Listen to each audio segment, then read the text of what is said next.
पाकिस्तान हमारी जान, हमारी जान, हमारी जान।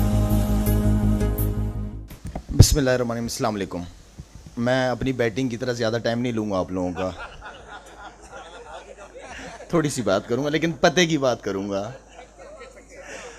मैं आज हकीकत में ये मेरे लिए बहुत ऑनर की बात है। मुझे यकीन माने इतना अच्छा लग रहा है, जिन चेहरों को मैं जानता हूँ अच्छी तरह वो आज मेरे साथ बैठे हैं, और इस शहर की वो जान है, शहर की वो पहचान है। आज सबको साथ देख के बहुत खुशी हो रही है। दिल की गहराइयों से आपका शुक्रिया कि आपने मुझे यहाँ पे इनवाइट किया। मैं आज ही लाहौर से पहुँचा हूँ यहाँ पे। बहुत सारी अच्छी बातें हुई हैं माशाल्लाह, हमारे बड़ों ने, बुज़ुर्गों ने की हैं। बहुत सारे बुज़ुर्ग बैठे हुए हैं, मेरे से ज़्यादा एक्सपीरियंस लोग बैठे हैं, बेहतर तरीके से चीज़ों को जानते हैं, प्रेजेंट कर सकते हैं। लेकिन एक चीज़ जो मैं ये जानता हूँ कि शाहिद अफरीदी इस शहर को ओन करता है। शाहिद अफरीदी इस शहर के बगैर रह नहीं सकता, मुझे ये पता है। इवन कि मैं अपने फैमिली के साथ अगर इंग्लैंड में हूँ या इस्लामाबाद में हूँ या लाहौर में हूँ, 3 महीने के लिए लाहौर शिफ्ट हो गया था, वो भी मजबूरी की वजह से।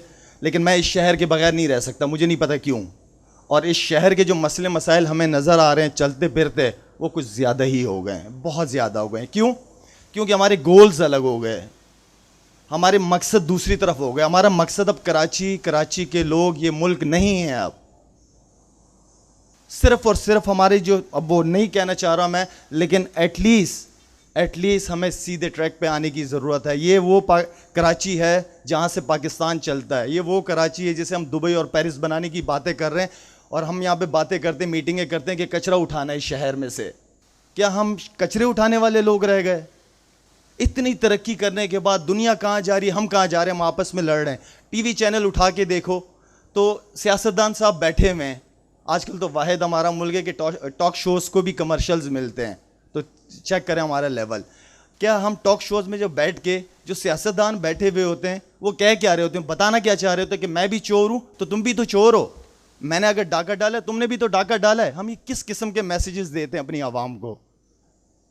इस मुल्क का सबसे बड़ा प्रॉब्लम एजुकेशन नहीं है, जिसकी वजह से क्राइम का रेट देख लें आप खुद कहाँ पहुँच रहा है। 1500 हज़ार रुपए में लोगों की जानें चली जाती हैं। क्या हम, ये वो टाइम है, ये वो वक्त है? मैं क्यों 3 महीने के लिए गया लाहौर? 20 साल खेला पाकिस्तान के लिए। ये 2015 का जब वर्ल्ड कप था, लाहौर इसलिए चला गया था मैं 3 महीने के लिए क्योंकि वहाँ पे फैसिलिटीज़ थी क्रिकेट की। मैंने अभी कुछ अरसे पहले एक क्रिकेट ग्राउंड की रिक्वेस्ट की गवर्नमेंट से, फेडरल यहाँ की गवर्नमेंट, सिंध गवर्नमेंट से। मेरी टीम गई उनके पास, तो उन्होंने कहा नहीं, हम इसमें कोई हेल्प नहीं कर सकते। मुझे नहीं पता पीपल्स पार्टी के कौन कौन यहाँ बैठे हैं, जो भी बैठे हैं, I am sorry, I am very straight forward, लेकिन यही हकीकत है। तो मुझे वहाँ से कोई रिस्पॉन्स नहीं मिला। 1-2 साहब और टीवी के ऊपर आए सिर्फ मीडिया में लोगों को सुनाने के लिए कि हम दे देंगे, हम दे देंगे। आज तकरीबन कोई 2.5 महीने हो गए, वो लोग नज़र नहीं आ रहे। ये तो शुक्र अदा करता हूँ कि मैंने जो हॉस्पिटल बनाया है वो मेरे वालिद साहब के नाम पे था।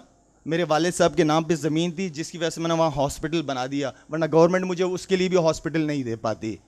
अल्हम्दुलिल्लाह क्रिकेट के बाद, इसलिए कि आप लोगों ने जितना प्यार दिया मुझे 20 साल में, बहुत प्यार दिया आप लोगों की दुआओं से, मैं बहुत ज़्यादा खेला हूँ आगे। लेकिन क्रिकेट मेरी यहाँ ख़त्म नहीं होती। 10 साल से मैं चैरिटी के काम कर रहा हूँ डिफरेंट ऑर्गेनाइजेशंस के साथ। मैंने सिंध का हाल भी देखा है, मैंने KPK का हाल भी देखा है। सिंध का हाल तो आई थिंक थर के एरिया को आप लोग बेहतर तरीके से जानते हैं। इंशाल्लाह एंगरों के साथ मिल के एक हॉस्पिटल बना रहा हूँ 100 बेड का। उसके लिए मेरे लिए लाजमी दुआ कीजिएगा कि अल्लाह ये काम मुझसे ले ले। KPK के अंदर एक हॉस्पिटल चल रहा है वालिद साहब के इंतकाल के बाद, वहाँ के लोगों के लिए। अल्हम्दुलिल्लाह उस हॉस्पिटल की कामयाबी जो है वो ये है कि आपने पहली दफ़ा सुना होगा कि शहर से लोग गाँव इलाज कराने आते हैं, वरना नॉर्मली लोग गाँव से शहर की तरफ जाते हैं। अल्हम्दुलिल्लाह एक छोटा सा प्रोजेक्ट। क्यों हुआ ये सारा कुछ? इसलिए कि मेरी नीयत थी। अगर मेरी नीयत नहीं होती ये काम कभी भी नहीं होते। मेरी नीयत क्या थी? मैंने क्रिकेट खेल ली थी, अल्हम्दुलिल्लाह हर इज़्ज़त के साथ टाइम गुजार रहा था, लेकिन हकीकत में क्रिकेट से इम्पॉर्टेंट चीज़ें इस लोगों के लिए है। क्या हम वाकई नेक नीयत हैं? क्या हमारा मकसद ये पाकिस्तान के लोग हैं? क्या हम काम कर रहे हैं ये अल्लाह को राज़ी करने के लिए कर रहे हैं, या हम आपस में लड़ झगड़ रहे हैं? इस मुल्क, इस शहर में जितने टैलेंटेड लोग हैं, जितने प्रोफेशनल लोग हैं, मैंने पूरे पाकिस्तान में कहीं पे भी नहीं देखे। इस शहर को पहले भी लोगों ने संभाला है, अभी भी संभाल सकते हैं, सिर्फ अपनी नीयतों को ठीक कर लें। बेहतर कर लें। हर चीज़ पता चल गई कि कौन लोग क्या हैं, इस मुल्क के साथ क्या करना चाह रहे हैं। अब वो वक्त आ गया कि खुदा के लिए पढ़े लिखे लोग हैं हम सारे यार, सही फैसले करें। अल्लाह को भी तो दिखाना ना, मरना भी तो है ना। हमने पूछा जाएगा, जिन जिन के पास ये कुर्सियां हैं, जिन पे मज़े ले रहे हैं बैठे हुए ना, उनसे लाजमी पूछा जाएगा। इस दुनिया में नहीं तो ऊपर पूछा जाएगा, याद रखना मेरी बात। एग्जाम्पल सेट किए लोगों ने, मुस्तफ़ा भाई यहाँ बैठे हुए हैं, एग्जाम्पल सेट किए। नेमतुल्लाह साहब ने काम शुरू किया, इन्होंने उस काम को लेके चला। सब आज क्यों तारीफ करते हैं मुस्तफ़ा कमाल की? इसलिए कि उन्होंने डिलीवर किया, उन्होंने करके दिखाया है। तो जो करेगा इस मुल्क के लिए करेगा, उसको कुदरती तौर पे अल्लाह का ये निज़ाम है कि अल्लाह उसकी मोहब्बत लोगों के दिलों में डाल देंगे। Thank you so much.